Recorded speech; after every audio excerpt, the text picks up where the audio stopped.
रहमान रहीम अस्सलाम वालेकुम students. I hope you are well and enjoying your life. Students, आज के जो हमारा टॉपिक है वो रिपेयर ऑफ ब्रोकन बोन्स।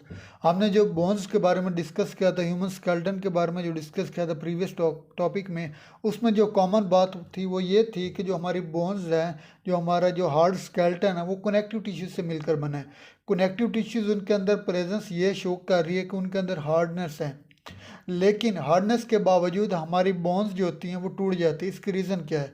कोई भी जो हार्ड चीज़ होती है उसकी प्रॉपर्टीज़ ये होती है कि उसको जब सडन ट्रॉमा होता है, जब सडन चोट मिलती है तो वो टूट जाती है। अगर सॉफ्ट बॉडी हो, नरम बॉडी हो, अगर उसे हम कोई सडन ट्रॉमा दें, सडन चोट दें तो वो टूटती नहीं, टूटने के बजाय वो बैंड हो जाती है। तो हार्ड, यहाँ जो हार्ड चीज़ होती है उसका ये एक हम कह सकते हैं कि थोड़ा सा डिसएडवांटेज है। ज़्यादा तो नहीं, थोड़ा सा डिसएडवांटेज है कि जो सडन ट्रॉमा आता है तो हार्ड जो चीज़ होती है वो टूट जाती है। इसी तरह जो हमारी बोन्स होती हैं, इसके अंदर कनेक्टिव टिश्यूज मौजूद होती है ताकि इसकी स्ट्रेंथ मजबूत रह सकती है। इसको मजबूती करने के लिए इसके अंदर कनेक्टिव टिश्यूज होते हैं। लेकिन जब कोई सडन ट्रॉमा हमारी बोन्स को पहुंचता है तो वो बोन्स हमारी टूट जाती हैं। और इसके जो रिजल्ट मुख्तलिफ काजेज़ भी हैं बोन्स के टूटने के। कुछ काजेज़ एक्सीडेंट भी है जो आजकल कॉमन है, ऑटोमोबाइल एक्सीडेंट, जिसमें vans accident, buses accident, automobile motorcycle accidents ये। और इसके अलावा कोई स्पोर्ट्स इंजरीज है दौरान खेलने के दौरान भी जो होते हैं प्लेयर्स, उनको इंजरीज वगैरह होती हैं। तो काजेज़ क्या है? Despite remarkable strength of the bones में ब्रेक। मीन्स के जो हमारी बोन्स की स्ट्रेंथ होने के बावजूद हमारी बोन्स टूटती हैं। उसकी रीजंस क्या है? Most fracture result from trauma. ज़्यादातर जो फ्रैक्चर ये टूटने का सबब बनते हैं वो ट्रॉमा कहते हैं चोट को। ट्रॉमा चोट जो होती है वो ज़्यादा टूटने का सबब बनती है। वो किस तरह? By automobile accident. Automobile accident means के गाड़ियों के जो एक्सीडेंट होते हैं इनसे भी टूटने के ज़्यादा खदशात होते हैं। Second, sport injuries. जो एथलीट्स होते हैं, जो प्लेयर्स होते हैं, खिलाड़ी होते हैं, उनको खेल के दौरान भी काफ़ी इंजरीज भी होती हैं। अब ये जो प्रोसेस होता है ये ओल्ड एज, जो बूढ़े उम्र लोग होते हैं उनमें बोन्स टूटने का प्रोसेस ज़्यादा होता है। अब अगर कोई नौजवान शख्स है वो चारपाई से नीचे गिर जाए तो उसे कोई चोट नहीं आती। अगर वो उसका पाँव स्लिप हो तो वो खुद ब खुद उठ जाता है, उससे कोई चोट नहीं आती। अगर जबकि हम बूढ़े शख्स को लें, अगर बूढ़ा शख्स फिसला है तो हो सकता है कि उसकी जो बोन्स होती हैं, larger bones, weight bearing bones होते हैं जिसमें आर्म्स और लेग्स बोन्स आती हैं, वो टूट सकती हैं। हो सकता है अगर वो चारपाई से गिरे तो हो सकता है कि उसकी बोन्स जल्दी टूट जाए as compare to the young. तो ओल्ड एज जो लोग होते हैं, बूढ़े शख्स होते हैं, उनमें जो ब्रोकन बोन्स का प्रोसेस है, ब्रोकन बोन्स की जो शरह है, जो कंसनट्रेशन है वो ज़्यादा है as compare to the young people. During old age bones become weak and thin. बुढ़ापे में जो बोन्स होती हैं वो कमज़ोर और पतली हो जाती हैं। हैंस फ्रैक्चर अकर फ्रीक्वेंटली, जो फ्रैक्चर होते हैं वो ज़्यादातर कॉमन होते हैं। अब ये थे बोन्स की ब्रेकन। जो अब कोई भी चीज़ है इस ज़मीन पे, जब उसका कोई उल्ट होता है, अगर कोई सीधी है तो उसका मुखालिफ भी होता है, अगर कोई चीज़ गलत है तो उसका सही भी होता है। इसी तरह अगर कोई बीमारी है तो उसका इलाज भी है। अब जो बोन्स है जो टूटती हैं, इस टूटने का इलाज भी है, इसका प्रोसेस भी, इसकी ट्रीटमेंट भी है। फर्स्ट ट्रीटमेंट क्या है? रिडक्शन। सेकंड, रियलाइजमेंट। थर्ड, इमोबालाइजेशन और हीलिंग। ये 4 प्रोसेस है बोन्स को दोबारा रिपेयरिंग करने के। रिडक्शंस की आपने डेफिनेशन इंग्लिश में डिफरेंट पढ़ी है, केमिस्ट्री में डिफरेंट पढ़ी है, बायोलॉजी में आज हम थोड़ी और डिफरेंट पढ़ेंगे। रिडक्शंस किसी भी चीज़ को रिड्यूस करना, कम करने, वहाँ से निकला, इंग्लिश में हम पढ़ते हैं। जबकि केमिस्ट्री में और चीज़ आपने पढ़ी है रिडक्शन के बारे में। आज बायोलॉजी में हम एनाटॉमी रिडक्शन के बारे में पढ़ेंगे कि एनाटॉमी रिडक्शंस क्या होती है। रिडक्शन जो बायोलॉजी में रिडक्शन है 2 वर्ड से निकली है, एक री और दूसरा डक्शन। री मीन्स बैक और डक्शन डसर से निकला जिसका मैंने ब्रिंग्स। यानी कि कोई भी, अगर हम ये कह सकते हैं कि ये 2 बोन्स हैं, अगर ये 2 बोन्स टूट गई हैं, ये आपस में अपने पॉइंट से अलग हो गए, तो इन दोनों को दोबारा अपने पॉइंट पे लेके आके जोड़ना, इस प्रोसेस को हम कहते हैं एनाटॉमी बायोलॉजी में reductions. The actions by restoring of dislocation and fracture of bones. अगर बोन्स की डिसलोकेशन या फ्रैक्चर्स हो गया, इसको दोबारा अपनी पोजीशन पे ले आने को प्रोसेस को हम कहते हैं reductions. By returning the affected part of the body to its normal position. Body के नॉर्मल पोजीशन पे लाने को प्रोसेस को हम कहते हैं रिडक्शन। ये होगी उसकी डेफिनेशन। अब रिडक्शन के आगे 2 टाइप्स है, ये बहुत इंपॉर्टेंट शॉर्ट क्वेश्चन भी है। टाइप्स ऑफ रिडक्शन या समटाइम पूछ जाते हैं ओपन रिडक्शन, क्लोज रिडक्शन में डिफरेंट। अब दो तरह की रिडक्शन होती है, एक क्लोज्ड रिडक्शन, एक होती है open reduction. Closed reduction means कि अगर किसी की कोई हड्डी टूटी है या वो अपने पॉइंट से डिसलोकेट हो गया है, तो जो फिजिशियंस होते हैं, जो स्पेशलिस्ट डॉक्टर्स होते हैं, जो तजर्बाकार डॉक्टर होते हैं, वो आउटसाइड द बॉडी एग्जामिन करते हैं कि इसकी जो बॉडी है, अगर मैं इसे एडजस्ट कर सकूँ आउटसाइड द बॉडी तो वेल, अगर नहीं कर सकते दूसरा प्रोसेस है इसकी सर्जरी करके। अगर उसने बॉडी को बोन्स को बाहर से टच किया और उससे महसूस किया कि ये बोन्स जो है अपनी जगह से डिसलोकेट हो गई है, तो इसने अपने बाहर से, बॉडी के बाहर से हाथ के ज़रिए उन दोनों बोन्स को अपनी पोजीशन पे लेके आया आउटसाइड द बॉडी, इसको हम कहते हैं ओपन रिडक्शन। मीन्स कि आउटसाइड द बॉडी बोन्स को अपनी जगह पे ले आना। जबकि इसको हम कहते हैं क्लोज रिडक्शन। जबकि जो ओपन रिडक्शन होती है वो ये होती है कि अगर उसने एग्जामिनर में चेक किया, डॉक्टर में ने चेक किया, किसी स्पेशलिस्ट ने चेक किया कि ये बोन्स है, ये डिसलोकेट हो गया अपनी जगह पे, वो क्या करते हैं, सम टाइम ऐसा होता है कि बोन्स अपनी जॉइंट से है, यहाँ से बोन्स सेपरेट हुई और बोन्स की रगड़ रगड़ के जो बोन्स है यहाँ से जो कुछ पार्ट है वो चूर चूर हो गया, कुछ बोन्स आपस में टकराने से छोटे छोटे पीसेस में हो गया। अब वो क्या करता है, यहाँ पे कोई ना कोई रॉड्स, पिंस या वायर्स पुट करता है सर्जरी करके, ताकि वो बोन्स को अपनी जगह पे दोबारा बोन्स में का हीलिंग प्रोसेस स्टार्ट हो जाए। मीन्स के जो बोन्स की जहाँ ये जो हिस्सा ख़त्म हो गया, जो चूर चूर हो गया रगड़ने की वजह से या कोई और रीजंस की वजह से, ये जो हिस्सा ख़त्म हो गया इसको दोबारा मेंटेन कर सके, इसे हम कहते हैं ओपन रिडक्शन, मीन्स के सर्जरी के थ्रू। क्लोज रिडक्शंस क्या होते हैं, बोन्स इज कोएक्स्ड, कोएक्स्ड कहते हैं उसकी पोजीशन को दोबारा वापस ले आने को कहते हैं। Bones is coaxed back to its normal position by physician's hand, outside the body जो फिजिशियन के हाथ के थ्रू बोन्स को अपनी जगह पे ले आना, उससे हम कहते हैं क्लोज रिडक्शन। जबकि ओपन रिडक्शन क्या होती है, ओपन रिडक्शन में क्या होता है, सर्जरी इज परफॉर्म, सर्जरी होती है, सर्जरी होने के बाद क्या होता है, बोन्स के जो दोनों एंड्स है, ये दोनों बोन्स के जो सिरे हैं इनको सिक्योर टुगेदर किया जाता है, दोनों इकट्ठा मिला के, किसके ज़रिए इकट्ठा मिला जाता है, पिन्स, वायर या रॉड्स के थ्रू। अक्सर आपने देखा होगा कोई लोग कहते हैं कि मेरी ये बोन्स यहाँ टूटी हुई थी, मैंने यहाँ रॉड डलवा दिया, मैंने यहाँ पिन्स डलवा दिया, मैंने यहाँ वायर डलवा दिया। समटाइम लोगों को वो जो हाई पंच थोड़े से तकलीफ देता है थोड़ा सा, लेकिन ये लाइफ टाइम के लिए लोगों के अंदर, या जो बुढ़ापे होते हैं उनमें, बूढ़े लोग होते हैं उनमें लाइफ टाइम रहता है, आगे उनका जो भी पार्ट ऑफ लाइफ होता है। जबकि जो यंगस्टर होते हैं, जो यंग होते हैं, उनमें कुछ टाइम्स के लिए होते हैं, उनके जो बोन्स अपर में हीलिंग हो जाती है और कंप्लीट होने के बाद वो अपनी जो रॉड होते हैं वो निकाल लेते हैं। अब ये रिडक्शन, अब रीअलाइनमेंट क्या है, बोन्स को अपनी जगह पर ले आना और हीलिंग का प्रोसेस स्टार्ट होने को हम कहते हैं रीअलाइनमेंट। ये मीन्स को बोन्स को दोबारा अपनी पोजीशन पे ले आने को प्रोसेस को कहते हैं realignment. Coming back of bones to its normal position is called realignment. अब कोई भी चीज़ है उसको हमने स्टार्टिंग पॉइंट पे है, हमने अगर इकट्ठा मिला दिया, बोन्स के दोनों पॉइंट्स को इकट्ठा मिला दिया, अब ये हमने खुद मिलाया। अब जब बोन्स ने खुद अपने आप को इतना कुछ ऐसा टाइम लेंगे ताकि वो इस जगह पे कनेक्ट रहें, तो हमने क्या करना, हमने उसको आउटसाइड द इमोबिलाइजेशन करना। इमोबिलाइजेशन मीन्स उसको हमने वर्क नहीं करना, उसको हरकत नहीं देना। जब भी किसी चीज़ को हम, ये बोन्स है, अगर हम इसको दोनों पॉइंट्स को इकट्ठा अपन जोड़ना चाहिए, अगर हम इसको मूव करते रहेंगे तो ये अपने पॉइंट पे इकट्ठा नहीं हो सकेगा। इस वजह से हम इसको आउटसाइड द बॉडी या तो कास्ट कर देंगे या प्लस्तर कर देंगे। आपने अक्सर लोगों को देखा होगा उनकी जो बोन्स होते हैं उनका बाहर आउटसाइड द प्लस्तर क्या होता है, या और तरीके से कास्ट की जाती ताकि, या कहीं लटका दी, तो टांग पे जो वेट बेयरिंग बोन्स होती हैं उन्होंने ऊपर से लटका दिया होता है ताकि उनकी बोन्स जो होते हैं मूव ना करे। मूव ना करने की रीजंस क्या है, ताकि उसमें जो हीलिंग प्रोसेस है वो स्टार्ट हो जाए। इमोबिलाइजेशन में क्या करना है, बोन्स को हमने मूवमेंट नहीं करनी। After broken and is reduced, broken and को रिड्यूस करने के बाद हमने क्या काम करना है, इट इज़ मोबिलाइज्ड, इसको मोबिलाइज कर देना है बाय कास्ट, कास्ट के थ्रू या ट्रैक्शन के थ्रू। इसका मतलब क्या है, इस करने की वजह क्या है, टू अलाउ हीलिंग प्रोसेस, इसने हीलिंग प्रोसेस को इजाज़त देना है कि वो अपना काम कर सके, हीलिंग प्रोसेस अपना काम कर सके। अब हीलिंग का प्रोसेस क्या होता है, हीलिंग प्रोसेस जो यंग पीपल होते हैं इनमें थोड़ा ज़्यादा होता है, क्योंकि उनकी बोन्स के अंदर कैल्शियम मिनरल्स होते हैं, उनके ब्लड के अंदर ये जो मिनरल्स आयंस होते हैं इनकी मूवमेंट ज़्यादा होती है।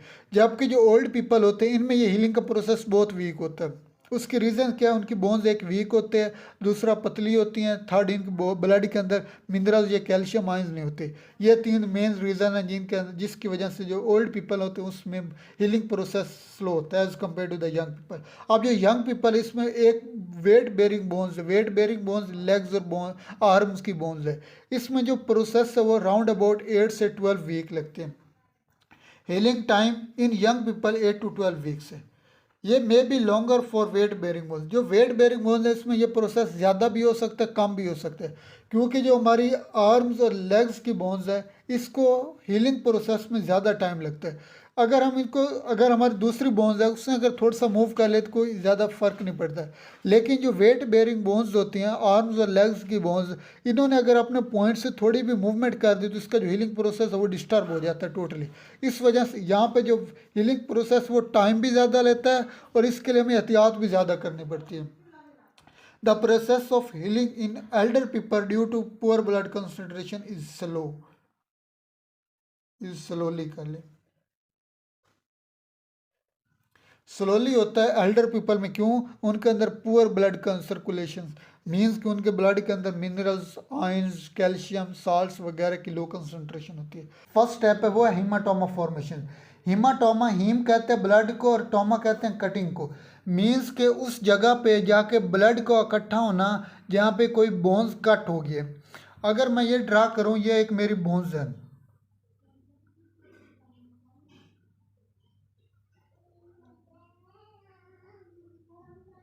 ये एक अगर बोन्स है, बोन्स ये यहाँ से कट हो जाती है, तो जब ये बोन्स कटती है तो इसके अंदर ब्लड जो कैपिलरीज होती हैं, ब्लड वेसल्स होती हैं, इनसाइड भी और आउटसाइड भी, ये वो भी कट हो जाती हैं। जब ये ब्लड वेसल्स और ब्लड कैपिलरीज कट होती है तो इस जगह पे जब ब्लड कैपिलरीज कट हो जाती है तो इस जगह पे जो मिनरल्स की, जो ऑक्सीजन की, जो ब्लड की जो सप्लाई होती है वो रुक जाती है। जब ब्लड सप्लाई रुक जाती है तो इस जगह पे जो बोन्स के सेल्स होते हैं वो डाई होना शुरू हो जाते हैं।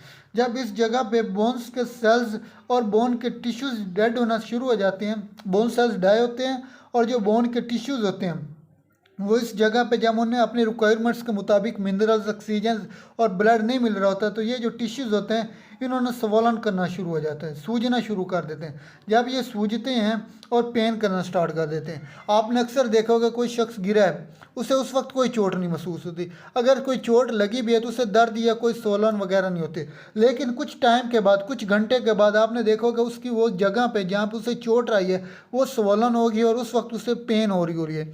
मतलब क्या इसका? ऐसा क्यों होता है? इसकी रीज़न यही है कि जो ब्लड सेल्स को अपनी जो कैपिलरीज या उस जो टिश्यूज़ हैं, वो बोन्स के जो सेल्स हैं, उन्हें जब अपनी ब्लड सप्लाई रुक जाती है तो कुछ टाइम वो तो ज़िंदा रह रखते हैं, लेकिन जब प्रॉपर सप्लाई नहीं मिल रही होती तो उसके बाद उन्हें डाई होना, तो कुछ टाइम के बाद वहाँ के जो टिश्यूज़ होते हैं उन्होंने स्वॉलन करने और उसके बाद पेन करना स्टार्ट हो जाएंगे। इसी तरह हीमाटोमा फॉर्मेशन का जो फर्स्ट स्टेप है, इसने वहाँ पे जाकर ब्लड क्लोटिंग करनी है। When bone break, blood vessels in bone itself or in surrounding are torn resulting in hemorrhage। जब बोन्स टूटती है तो इसके अंदर के blood vessels, bones itself, bones के अंदर के ब्लड वेसल्स और इन सराउंडिंग और आउटसाइड द जो बोन्स हैं वो क्या हो जाते हैं? टोर्न मीन्स फट जाते हैं, कट हो जाते हैं और क्या करते हैं? Result in haemorrhage. हेमरेज आपने अक्सर सुना होगा कि कहते हैं कि उस शख्स का ब्रेन हेमरेज हो गया। ब्रेन हेमरेज किसे कहते हैं?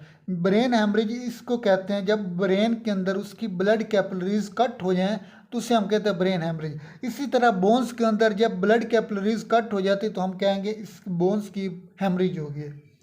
अब हेमरेज हुई है तो इस जगह पे हीमाटोमा फॉर्म हो जाती है। हीमाटोमा कहते हैं ब्लड क्लोटिंग, इस जगह पे ब्लड क्लोटिंग स्टार्ट हो जाती है। आपने भी अक्सर देखा होगा अगर हमारी बॉडी पे कहीं जगह पे कट हो गया, कट होने के बाद वहाँ कुछ देर बाद या फ़ौरन ही ब्लड क्लोटिंग स्टार्ट हो जाती है। ब्लड क्लोटिंग का मकसद क्या है कि जो हमारी ब्लड वेस्ट हो रहा है आउटसाइड द बॉडी वो रुक जाए। वहाँ पे हीमाटोमा फॉर्मेशन, ब्लड क्लोटिंग की फॉर्मेशन होती है।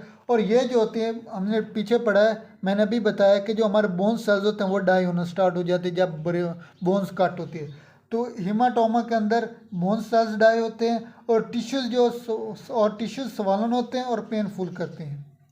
ये था हीमाटोमा फॉर्मेशन। इससे हम कह सकते हैं as a symptom of breaking bones. उसको ये भी हीमाटोमा फॉर्मेशन कहते हैं, अंदर आते हैं। सिम्टम ऑफ ब्रेकिंग बोन्स, जब हमें पेन होगी, स्वलन होगी, तभी तो हमें पता चलेगा कि हमें यहाँ कोई मसला हुआ है।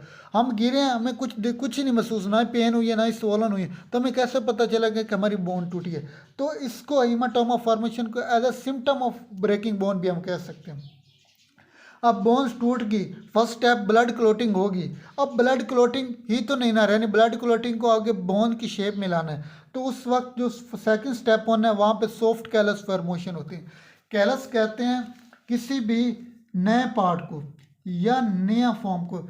जब प्लांट को आपने कट करें किसी स्टेम पे या किसी लीव पे, तो अगर प्लांट का वो जो स्टेम है उसका अगर कलर ब्राउन होगा, तो वहाँ जब हमने कट किया, कट करने के बाद कुछ दिनों के बाद वहाँ पे जो एक नई शेप ऑफ बॉडी होगी वो डिफरेंट कलर होगी, वो या तो ब्लैक होगा या कोई और कलर होगा।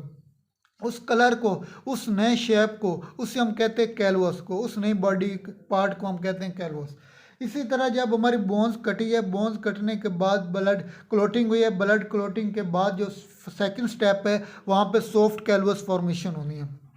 अब सॉफ्ट कैलवस फॉर्मेशन जो होनी है ये कितने टाइम में होते हैं, इसने तकरीबन 3 से 4 हफ्ते लेनी है। अब ये जो हमारी बोन्स है कट हुई है, कट होने के बाद इसके अंदर ब्लड क्लोटिंग होगी। मान ली कि हमने ब्लड क्लोटिंग होगी, ये यहाँ से कटी है, ब्लड क्लोटिंग हो गया, ब्लड स्टॉप हो गया। अब ब्लड तो नहीं रुके रहना, अब इसने अपनी शेप भी तो बनानी है। अब क्या होगा, सॉफ्ट कैलस फॉर्मेशन होगी। सॉफ्ट कैलस फॉर्मेशन किस तरह होगी, किसके अंदर जो ब्लड कैपिलरीज होंगी, जो जिनका कनेक्शन ख़त्म हो गया है, उन्होंने ग्रो करना स्टार्ट कर देना है। जब ब्लड कैपिलरीज ने ग्रो करना है, तो जो ब्लड के अंदर जो वाइट ब्लड सेल्स होने हैं, उन्होंने यहाँ पे जो वेस्ट मटेरियल होगा, जो ओल्ड ब्लड सेल्स होंगे या जो ओल्ड बोन सेल्स होंगे या जो पुराने जो टिश्यूज़ होंगे जिन्होंने जो डाई हो चुके हैं, उनको वो यहाँ से लेके चले जाएंगे। यहाँ से जो वेस्ट मटेरियल होगा उनको साफ़ कर देंगे। इस प्रोसेस को हम डेब्रिस भी कहते हैं। आपने अक्सर सुना होगा जो मोन्स्टर साइकिल इन वुमेन होता है, वो मोन्स्टर साइकिल कंप्लीट होने के बाद जो उनकी बॉडी से ब्लीडिंग होती है, वो दरअसल उस प्रोसेस को भी हम डेब्रिस कहते हैं। वो जो ब्लीडिंग हो रही होती है, वो ब्लड क्लोटिंग जो निकल रही होती है आउटसाइड द बॉडी, वो दरअसल जो उनकी बॉडी के अंदर वेस्ट ब्लड होता है, उस प्रोसेस को भी हम डेब्रिस कहते हैं। यहाँ पे जो cleaning of blood cells in bones में हो गया, इसको भी हम डेब्रिस कहेंगे, क्योंकि यहाँ पे जो डेब्रिस ने क्या किया, वाइट ब्लड सेल्स ने क्या किया, उन्होंने यहाँ से जो वेस्ट मटेरियल था, ये जो गंद था, जो पुराना खून था, जो पुराने टिश्यूज़ थे जो डाई हो चुके हैं, वो यहाँ से उन्हें साफ़ कर देंगे। जब यहाँ से पुराने सेल्स और टिश्यू साफ़ हो जाएंगे, तो इस जगह पे फिब्रोब्लास्ट और ओस्टियोब्लास्ट ने मूव करना स्टार्ट कर देना। इन्होंने क्या करना है, फिब्रोब्लास्ट हमने लास्ट टॉपिक्स में डिस्कस किया था। जो फिब्रोब्लास्ट इन्होंने फाइब्रोजन प्रोटीन्स बनानी है, जो कि ब्लड सेल्स के अंदर फिब्रस लाइक धागे नुमा शेप्स बनाए दी। इन्होंने यहाँ पे आके फिब्रस प्रोटीन बनानी है। और ओस्टियोब्लास्ट हमने बोन सेल्स के अंदर पढ़ा था, जो ओस्टियोब्लास्ट होते हैं इसने बोन फॉर्मिंग सेल्स भी कहते हैं, जिसने फर्स्ट बोन्स बनानी है। ओस्टियोब्लास्ट इसने बोन्स को बनाने का प्रोसेस स्टार्ट कर देना, जो तकरीबन 3 से 4 हफ्ते लेते हैं। ये जो प्रोसेस होता है ये तकरीबन 3 से 4 हफ्तों में कंप्लीट होता है। और सबसे पहला स्टेप इसमें क्या होता है, कैपिलरीज ग्रो करती हैं। सेकंड क्या काम होता है, cleaning up of debris, means के जो वेस्ट मटेरियल होता है उसकी क्लीनिंग होती है। और थर्ड स्टेप क्या होता है, फिब्रोब्लास्ट और ओस्टियोब्लास्ट ने माइग्रेट करने फ्रैक्चर साइट पे। ये हो गया सॉफ्ट कैलवस। अब सॉफ्ट कैलवस को बोनी कैलवस में लाना है, मीन्स के हार्ड बोन्स के अंदर किस तरह कन्वर्ट करना है। अब ये यहाँ पे मज़ीद ओस्टियोक्लास्ट और ओस्टियोसाइड ने मूव करना है। ओस्टियोक्लास्ट जो होते हैं ये होते हैं बोन डिजोल्विंग सेल्स, और ओस्टियोसाइड्स के होते हैं बोन मैच्योरिंग सेल्स होते हैं। ओस्टियोसाइड्स ने जब सॉफ्ट कैलवस बन गया, सॉफ्ट कैलवस को हार्ड कैलवस में, बोनी कैलवस में कन्वर्ट करना है, तो वो करेगा ओस्टियोसाइड्स, बोन मैच्योरिंग सेल्स जो कि बोन्स के अंदर मौजूद होते हैं। ओस्टियोक्लास्ट ने क्या करना है, यहाँ पे कुछ कार्टिलेज बनेंगे, यह जो सॉफ्ट कैलवस बना है उसे डिसॉल्व करके ख़त्म कर देगा, ताकि हार्ड कैलवस या बोनी कैलवस फॉर्म हो सके। अब कोई एक सेल ने नहीं आना, ओस्टियोक्लास्ट या ओस्टियोसाइड्स में से कोई एक सेल नहीं आएगा, बल्कि प्रॉपर सेल एक दूसरे के पीछे आते रहेंगे, रैपिडली मूव करते रहेंगे, ताकि इस जगह पे जितनी रिक्वायरमेंट्स है उसे पूरा कर सकें। कंटिन्यूस माइग्रेट इनवर्ड होगा ओस्टियोक्लास्ट और ओस्टियोसाइड्स, और इन्होंने मल्टीपली रैपिडली होना, बार बार आते रहना तब तक बोन्स, जब उस वक्त तक आते रहना जब तक बोन्स एक हार्ड बोन न बन सके। इन्होंने फिर आगे क्या काम करना है, इनका जो पर्पज़ है इन्होंने सॉफ्ट कैनवस को बोनी कैनवस में कन्वर्ट करना है। अब ये जो सारा प्रोसेस है सॉफ्ट कैनवस से बोनी कैनवस से, ये भी राउंड अबाउट 4 से 6 वीक्स के अंदर होता है। लेकिन जो सारा बोन्स टूटने से लेकर बोन्स बनने तक का जो प्रोसेस है सारा, वो तकरीबन 2 से 3 मंथ्स के अंदर होता है। बोन फॉर्मेशन बिगेन टू 3 से 4 वीक्स। बोन्स बनी है टूटने के बाद वो तकरीबन जो प्रोसेस स्टार्ट हो जाता है वो 3 से 4 हफ्तों में होता है, लेकिन जो पूरा प्रोसेस है वो 2 से 3 मंथ में होता है। अब अगर आपको एक एग्जांपल दूं, जिसमें आपने अक्सर सुना गया, एक किसी शख्स ने अपना मकान बनाया, मकान बन गया, उसमें रैश होगी, लेकिन उसके अंदर वो फर्नीचर लाएगा, उसको डेकोरेट करेगा खूबसूरत बनाने के लिए, और खूबसूरत इसलिए भी बनाएगा ताकि हम उससे ज़्यादा फ़ायदा ले सके, और इसलिए भी खूबसूरत बनेगा ताकि वो अपनी पॉइंट पे, जिस जगह पे हमने मकान बनाया उस एरिया में वो ज़्यादा नुमायाँ भी हो। इसी तरह अल्लाह ताला ने इंसान के अंदर जब बोन्स बन जाती है, हार्ड बोन्स बन गई है, उस बोन को फर्निशिंग करेगा, उसको खूबसूरत भी बनाएगा ताकि वो अपने फंक्शन भी परफॉर्म करे और लाइक पहले की तरह, टूटने से पहले की तरह भी लाइक हो। इस प्रोसेस को हम कहते हैं remodelling. After several month of bony callus is surrounding, bony callus के कुछ मंथ बाद excess material on the outside of the bones. अगर फॉर एग्जांपल मैं ये कहूँ कि एक बोन्स है, बोन्स टूट गई, बोन्स रिपेयर हो गई, कैलवस बन गया, बोनी कैलवस बन गया। अब बोन्स तो मुकम्मल बन गई, लेकिन इसके जो आउटसाइड है कुछ जो टिश्यूज़ या कुछ सेल्स होंगे वो अभी तक डाई हैं, वो प्रॉपर वो ये जो सेल्स होंगे ये ग्रो कर देंगे और एक मुकम्मल जो पहले टूटने से पहले थी उस तरह की ओरिजिनल शेप में आ जाएगी। यहाँ पे मटेरियल्स ये एट टाइम नहीं हो जाते, बल्कि इसके लिए कुछ वक्त लगेगा। Excess materials outside the bones move करना लगेंगे, उस जगह पे इकट्ठे होंगे, वहाँ पे अपना फंक्शन परफॉर्म करेंगे। ये जो स्ट्रक्चर होगा इससे भी कुछ मंथ लगेंगे। इसने क्या काम करना है, इसका फंक्शन क्या है, इससे रिमॉडलिंग करने का पर्पज़ क्या है। इसके दो पर्पज़ हैं। First, it look like final structure with original, means के ओरिजिनल की तरह इसका स्ट्रक्चर लगे। और सेकंड स्टेप क्या है कि रिस्पॉन्स स्टिमुलरली, जो उसने काम करने थे टूटने से पहले जो अपना काम कर रही थी, अब टूटने के बाद भी वो अपने काम वही तरह करे। तो आज जो हम डिस्कस किया वो फेजेस ऑफ बोन्स, जिसमें हेमाटोमा फॉर्मेशन, सॉफ्ट कैलवस, बोनी कैलवस और रिमॉडलिंग के 4 स्टेप्स हैं। बहुत इंपॉर्टेंट, लॉन्ग है और अक्सर बोर्ड एग्जाम में आता है।